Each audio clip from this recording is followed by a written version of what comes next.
Wassalatu wassalamu ala asyrafil anbiya wal mursalin wa ala alihi wa ashabihi ajma'in. Raditu billahi rabban wa bil islami dina wa bi Muhammadin nabiyya wa rasulah. Rabbi shrah li sadri wa yassir li amri wahlul 'uqdatam min lisani yafqahu qawli. Allahumma ja'al jam'ana hadha jam'an marhuma tafarruqana min ba'dihi tafarruqan ma'suma. Kaum muslimin dan muslimat sidang jamaah yang dirahmati Allah. Pada suatu hari utusan Quraisy mendatangi Nabi Muhammad SAW. Jadi salah satunya adalah As bin Wa'il. Ini kalau kita lihat As bin Wa'il itu sepak terjangnya luar biasa. Jadi beliau sangat benci kepada Rasulullah SAW. Itu As bin Wa'il. Walaupun anaknya sendiri Amr bin As itu sahabat yang luar biasa, yang cukup dekat dengan Rasulullah SAW. Jadi ketika As bin Wa'il menghadap Rasulullah SAW, apa kata As bin Wa'il kepada Nabi Muhammad SAW? Wahai Muhammad, tahun ini karena dia melihat orang Arab itu makin banyak yang masuk Islam dan mereka semakin terusik, orang kafir itu semakin terusik, sehingga mereka itu mendatangi Nabi Muhammad SAW bernegosiasi dengan Nabi Muhammad. Apa negosiasinya? As bin Wa'il. Jadi kata As bin Wa'il, kami menyembah Tuhanmu selama 1 tahun. Setelah itu tahun selanjutnya kalian menyembah Tuhan kami selama 1 tahun. Kita akan melihat di mana ada kemaslahatan di antara tahun itu. Ketika kami menyembah Tuhan kalian, itu ada kemaslahatan di situ, kami akan mengikuti agama kalian. Tetapi kalau kalian sudah menyembah Tuhan kami, itu ada kemaslahatannya, maka kalian harus mengikuti agama kami. Rasulullah berpikir juga, ini bagaimana caranya ini? Artinya tahun pertama ini mereka itu menyembah, pergi ke masjid, menyembah Allah, salat 5 waktu. Kemudian tahun selanjutnya mereka itu menyembah berhala. Makanya turunlah ayat suci Al-Quran. A'udzubillahi minasyaitonirrajim. Bismillahirrahmanirrahim. Qul ya ayyuhal kafirun. Katakan hai Muhammad kepada orang-orang kafir. Ini muncul juga beberapa pendapat begini, pendapat miring. Ayat itu kan untuk Nabi Muhammad saja, kan tidak berlaku untuk kita. Jadi mereka mengatakan setiap pernyataan ini kan dialog Allah dengan Nabi Muhammad. Artinya Allah tidak menuntut apa-apa kepada kita. Makanya dijawab oleh Imam Asy'arawi di dalam tafsir beliau. Kullu khitabin lin nabi, khitab li ummatihi. Jadi setiap ada dialog Allah dengan Nabi, itu juga berlaku kepada umatnya. Makanya kalau kita ini merasa umat Nabi Muhammad SAW, ini dialog ini berlaku juga untuk kita. Artinya kalau kita pada posisi Nabi Muhammad pada waktu itu, Nabi Muhammad diajak oleh orang-orang kafir, dan juga kita pada zaman sekarang ini, pada posisi seperti posisinya Nabi Muhammad SAW, ini diberikan solusi oleh Allah Subhanahu Wa Taala. Ini solusinya kata Allah. Jadi makanya setiap kejadian yang sudah dilakukan oleh Nabi, kejadian itu akan terulang kembali. Makanya kenapa Al-Quran kita disuruh baca hadis, disuruh telaah kembali. Karena ada kejadian-kejadian dulu yang turun Al-Quran pada masa itu juga akan kembali pada masa sekarang ini. Jadi artinya Allah mengatakan kepada Nabi Muhammad, hai Muhammad, katakan kepada orang kafir itu, katakan kepada orang kafir. Ini memang kalau kita merujuk ke dalam kitab Al-Qaid Al-Wasatiyah, itu kafir itu ada 2. Ada kufur nikmat, ada satu lagi kufur intiqad.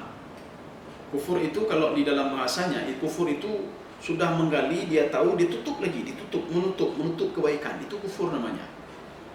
Kenapa orang musyrik itu dikatakan kafir? Mereka sudah mengetahui bagaimana Nabi Muhammad SAW. Mereka sudah mengetahui kebenaran Al-Quran. Mereka sudah mengetahui kebenaran Muhammad, sehingga mereka sendiri yang memanggil Nabi Muhammad dengan Al-Amin. Artinya mereka juga yang menutupi kebaikan-kebaikan ini. Mereka tidak mengakui, ini kafir namanya. Ya, ini kufur i'tiqad. Satu lagi itu kufur nikmat. Dia tahu nikmat itu berasal dari Allah. Mana buktinya? Ketika dia ingin minta rezeki, dia selalu minta kepada Allah. Dia ingin minta ditambahkan rezekinya, diberikan keberkahan, dia minta kepada Allah Subhanahu Wa Taala. Tetapi setelah nikmat itu diberikan kepada dia, dia lupa dia pernah minta kepada Allah. Ini namanya kufur nikmat namanya. Jadi kalau ini cerita kepada orang-orang yang kufur i'tiqad. Orang kufur i'tiqad kepada Allah Subhanahu wa taala. I'tiqadnya sebenarnya mereka ini yakin kepada Allah. Menyembah patung itu tidak benar. Mereka yakin betul. Seperti yang dilakukan oleh Abu Talib ketika melihat anaknya Ali bin Abi Talib masih kecil, dia sudah bersama Rasulullah, dia melakukan ibadah salat, dilihat oleh dilihat oleh Abu Talib. Abu Talib juga melihat Muhammad sallallahu alaihi wasallam salat. Ditanya, agama apa ini yang kalian ini? Agama apa ini? Dijawab oleh Nabi Muhammad, ini adalah agama yang diturunkan oleh Allah Subhanahu wa taala. Agama tauhid, mengesahkan Allah Subhanahu wa taala. Mereka mengakuinya, tetapi mereka tutup-tutupi. Jadi Allah mengatakan, katakan kepada mereka yang menutup-nutupi kebenaran ya Muhammad,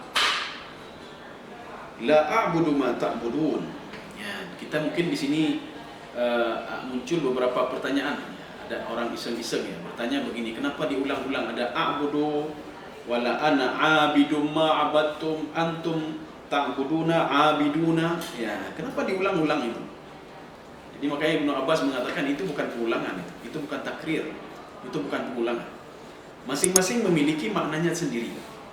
Makna la a'budu ma ta'budun, saya tidak mau menyembah patung kalian. Ya, ini a'budu. Saya tidak menyembah patung kalian yang nampak sama saya. Saya tidak mau datang ke tempat peribadatan kalian. Saya tidak mau datang ke tempat yang ada patung kemudian saya menyembah. Tidak mau.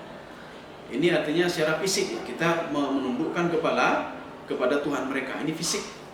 Wala a'budu ma ta'budun. Secara fisik saya tidak mau menyembah kalian. Wala antum 'abiduna ma a'bud. Kalian juga secara fisik tidak mungkin menyembah Tuhan kami. Tidak mungkin menyembah Tuhan kami. Ini fisiknya, mainnya fisik dulu. Wala ana 'abidum ma abattum. Ya, ini baru abidum ma abattum. Ini sudah kembali kepada pemikiran. Artinya apa? Tadi bukan sesembahan lagi, tidak. Saya ini pikiran saya tidak sama seperti pikiran kalian. Model saya berpikir tidak sama seperti kalian berpikir. Bisa seakan-akan Allah ingin mengajarkan kita, walaupun kita tidak menyembah patung, pikiran kita jangan pikiran seperti pikiran mereka. Yang begah lagi akai-akai jahiliyahnya, akai-akai jahiliyah, punya akai. Anak ketembak kita tidak menyembah patung. Tetapi perangai-perangai jahiliyah, perangai-perangai Nasrani. Artinya perangai kami tidak sama seperti perangai kalian. Ya. Kalau tadi a'budu tadi menyembah fisik, secara fisik. Ana abidun itu perangai artinya. Perangai, watak, akhlak saya, watak saya, perangai saya tidak sama seperti kalian.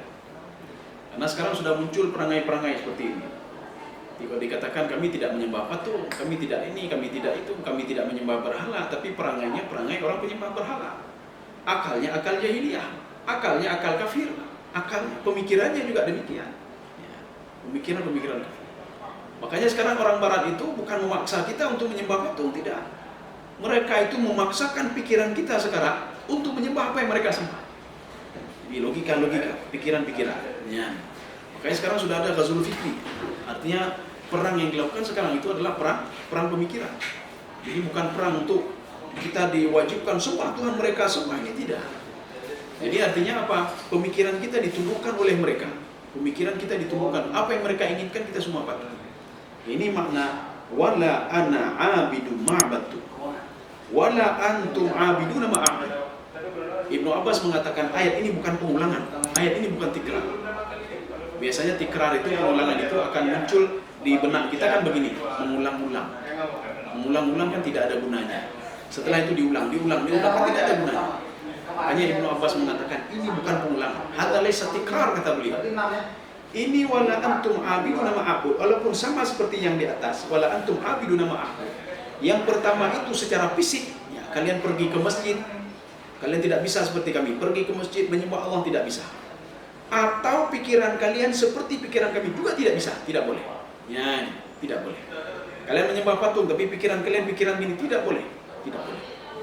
Jadi artinya kami juga tidak seperti kalian, kalian juga tidak seperti kami. Artinya tidak sama. Inilah yang Allah ungkapkan di dalam surah Al-Ahzab. Allah mengatakan, saya tidak menjadikan seseorang itu min rajulin fi qalbihi dua hati, ada dua hati. Tidak saya jadikan dua hati pada seseorang. Ketika dia menyembah Allah Subhanahu wa taala, artinya apa? Yang lain tidak ada di dalam hati dia. Tidak ada patung, tidak ada ini, tidak ada syirik, tidak ada. Tetapi kalau seorang sudah ada syirik di dalam hatinya, itu Allah juga tidak ada dalam hatinya. Ya, inilah yang dikatakan dengan pemikiran kalian tidak sama seperti pemikiran kami. Pemikiran kalian tidak, akhlak kalian, watak kalian tidak sama seperti watak kami. Lakum dinukum waliyadin. Ini juga kita di dalam terjemahan dikatakan bagiku agamaku, bagimu agamamu. Ini keliru ini. Kita pernah mendengar Maliki Yaumiddin. Ad-din di situ apa artinya ad-din? Ad-din itu al-jaza, hari balasan. Hari balasan, hari kiamat, hari kebangkitan itu Maliki Yaumiddin. Jadi makanya lakum dinukum waliyadin. Saya ini dibalas apa yang sudah saya buat di dunia ini. Saya beribadah, saya menyembah Allah, saya dibalas oleh Allah Subhanahu wa taala. Lakum dinukum waliyadin. Kamu juga dapat balasan, kata Allah. Lakum dinukum. Kamu dapat balasan. Kamu tidak menyembah Allah, kamu kufur kepada Allah, kamu dibalas oleh Allah Subhanahu wa taala. Yang mana sifat Allah itu salah satunya adalah dalam surah Al-Fatihah, Maliki Yaumiddin. Jadi artinya Allah itu membalas apa yang sudah kalian lakukan. Waliyadin. Begitu juga Allah membalas apa yang sudah saya lakukan. Kaum muslimin sedang yang dirahmati Allah. Mudah-mudahan ada manfaatnya bagi saya sendiri dan jemaah sekalian. Subhanakallah bihamdika asyhadu an la ilaha illa anta astaghfiruka wa atubu ilaik.